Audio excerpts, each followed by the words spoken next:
Okay, dear honored guests, dear ladies and gentlemen, dear Wilfried Stadler and the entire GLOBArt team, dear Sonja and Jeffrey Sachs.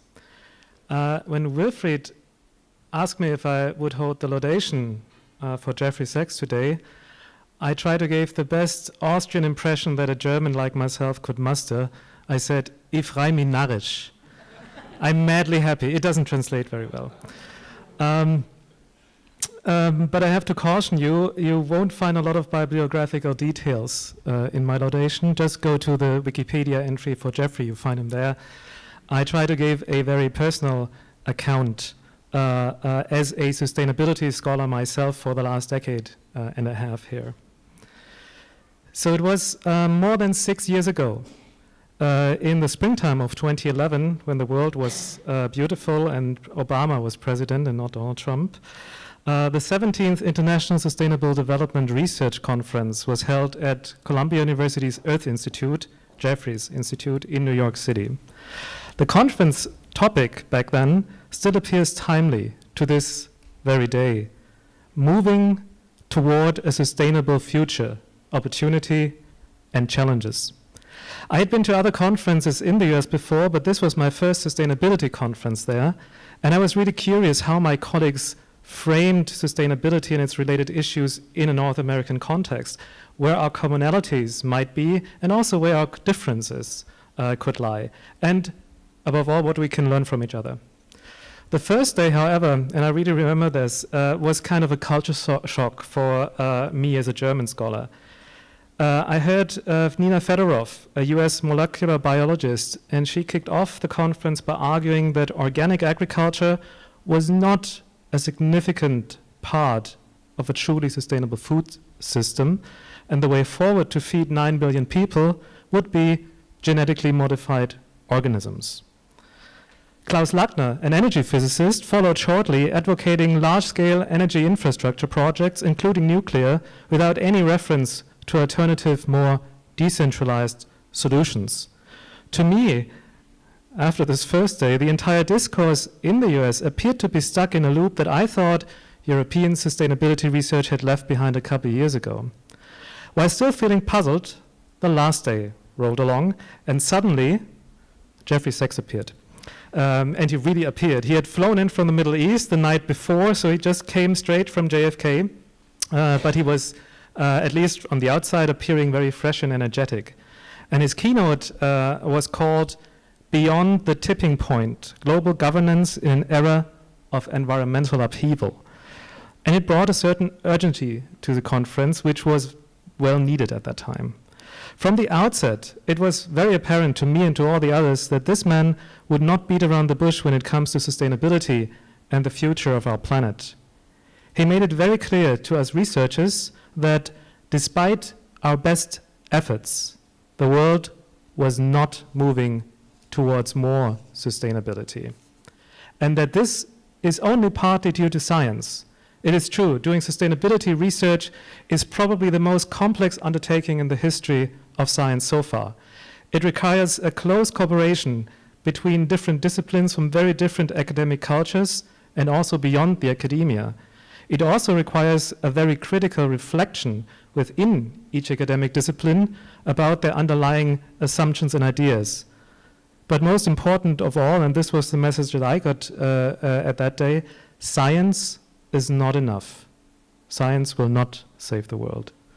Jeffrey emphasized this when he talked about vested interests, business and political power, and the inner workings of the media industry in the US. The talk is still available online. I just checked it up earlier this week. Unless researchers do not take into account the powers beyond the institution's doors, they will always fail to see their findings implemented.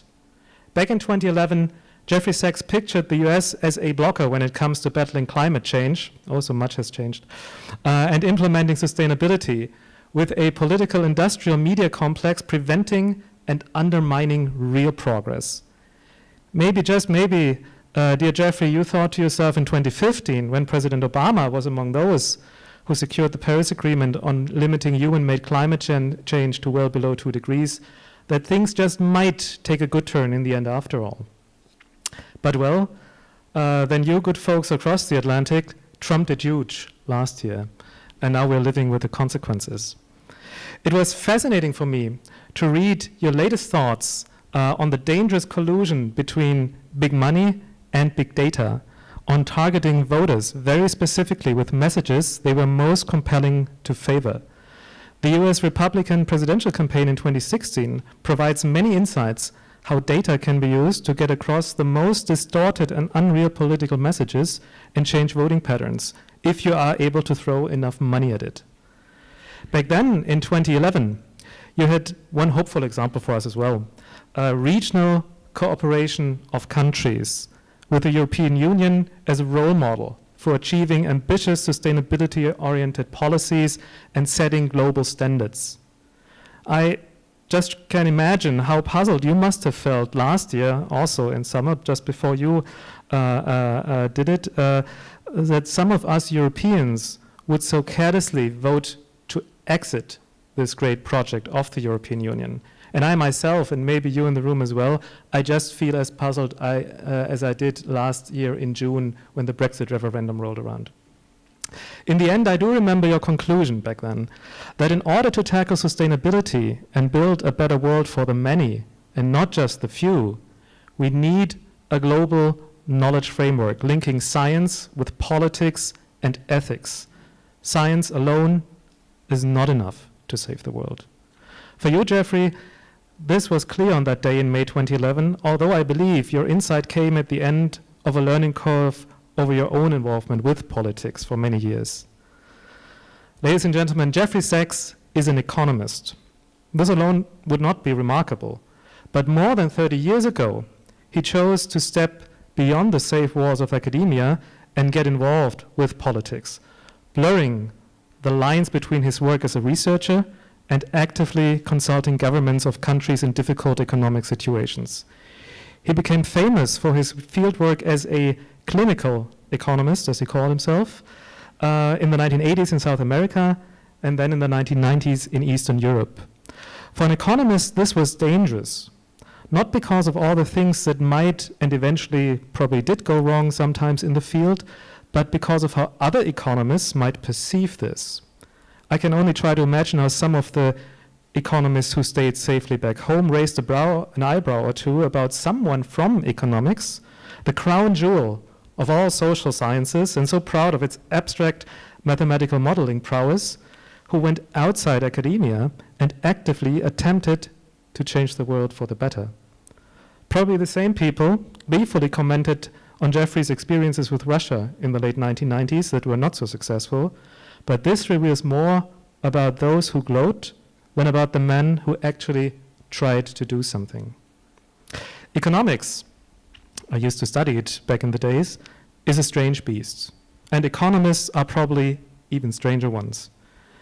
Economics is the only scientific discipline, apart from theology, if you like to call that a science, that calls its history dogma history, especially in the German tradition, we like to do that, as if it would constitute a belief system.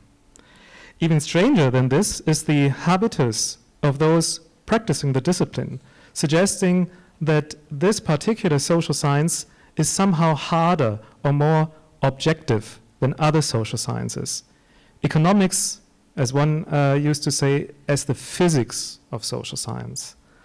This self-image has been firmly established and reinforced since at least the neoclassical turn in economics in the late 1800s with Alfred Marshall, who named his textbook back then not political economy, as Adam Smith, John Stuart Mill, and Karl Marx did. No, he called it plainly economics. Joseph Schumpeter and John Maynard Keynes notwithstanding, economics has prided itself from being somewhat aloof from the messy world of social action, especially from politics and power. And Jeffrey himself most likely realized this years later, that situations like, for example, in Russia in the 1990s could not be solved by applying his best economics, but would require taking into account domestic politics, culture, the political industrial complex, as well as geopolitics between the United States and Russia at that time. Economics without politics is just an intellectual board game.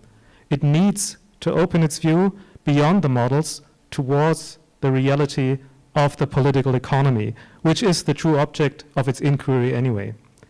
When Jeffrey forcefully advocated linking science with politics and ethics back in 2011, this was probably a result of that insight, just as his clear view on power structures, on vested interests and asymmetries in our public discourse.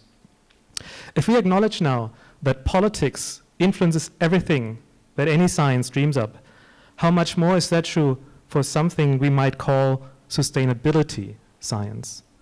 Sustainability entails at least 3 different elements, in my view. First, it provides an imperative to use resources in such a way that they remain usable for you and others in the long run. Second, it implies a global form of social justice to institutionally ensure that the needs of the future and the world's poorest are not compromised.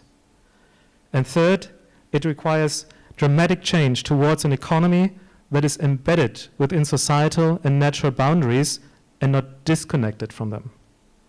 The change that is required by following sustainability is pushing against many vested interests that are all too eager to corrupt our best efforts.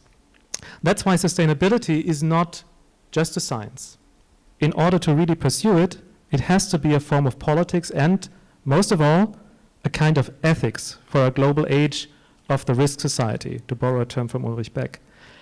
It is precisely in this Bermuda Triangle of sustainability that Jeffrey played a decisive role in the past and continues to play a role today. Now comes a bit of Wikipedia part, sorry about that.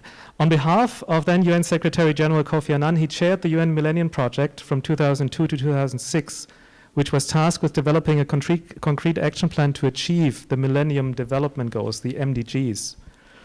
Jeffrey's own work in economic development, especially in Africa from 95 onwards, was part of the groundwork for the MDGs.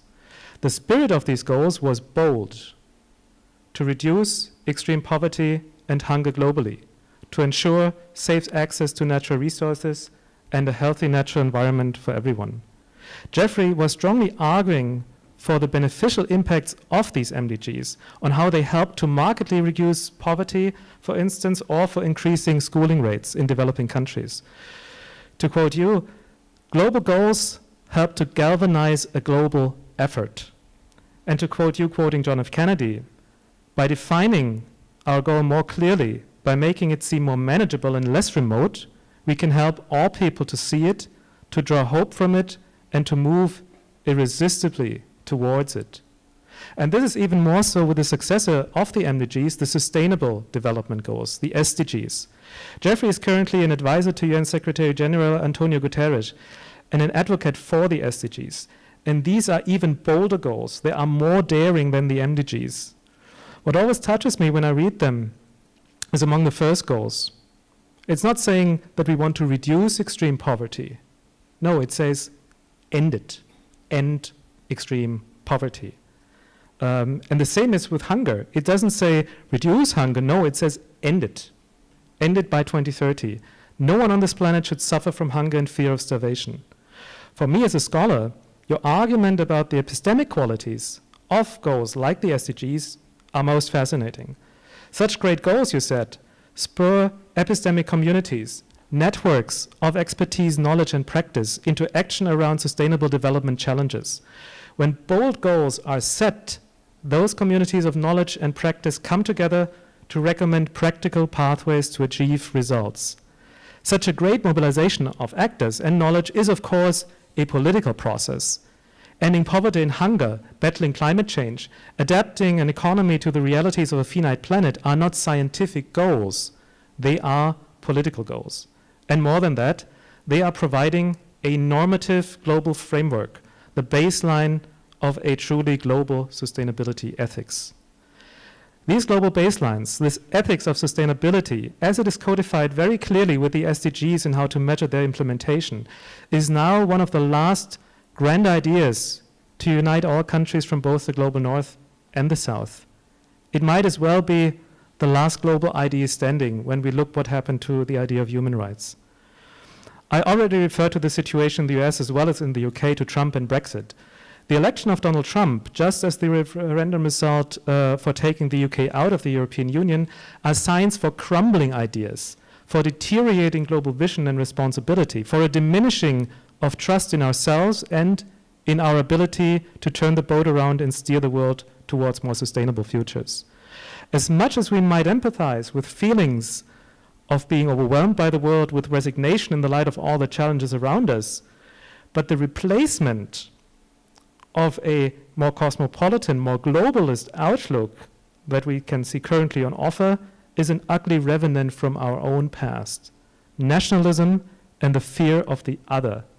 This might be an attractive escape route for some, especially for those who ruthlessly exploit it for their own political gains, but the world won't go away. Climate change won't go away, and sustainability cannot be achieved by closing borders or by turning inwards. I do have some hope that the rise of nationalism, along with authoritarianism, can be contained. In Europe, we are struggling, but we have not fallen. Anglo-America appears to be more in peril. Maybe it suffers from some sort of post-imperial stress disorder, I don't know. But to me, it becomes imperative today that the SDGs and all processes connected to it, including the COP process, by the way, and a hello to Bonn, the climate conference has just started there, they all remain on top of the political agenda. And we as scholars need to increase our efforts to assist in pursuing them in our research, but also, and maybe even more so, in our outreach to politics and the rest of society. This, of course, requires something that you are not being taught at university or in research projects. It requires courage. Zivilcourage, würden wir auf Deutsch sagen. The same courage Jeffrey Sachs showed when he first entered the political minefield of consulting governments, but even more so when he understood that consulting is also not enough, that some form of scholarly activism is much more needed when it comes to sustainability. In Germany, we are discussing how economics could be a transformative science for adapting and changing society towards sustainability. Transformation research might be a dirty word for some, especially for traditional economists.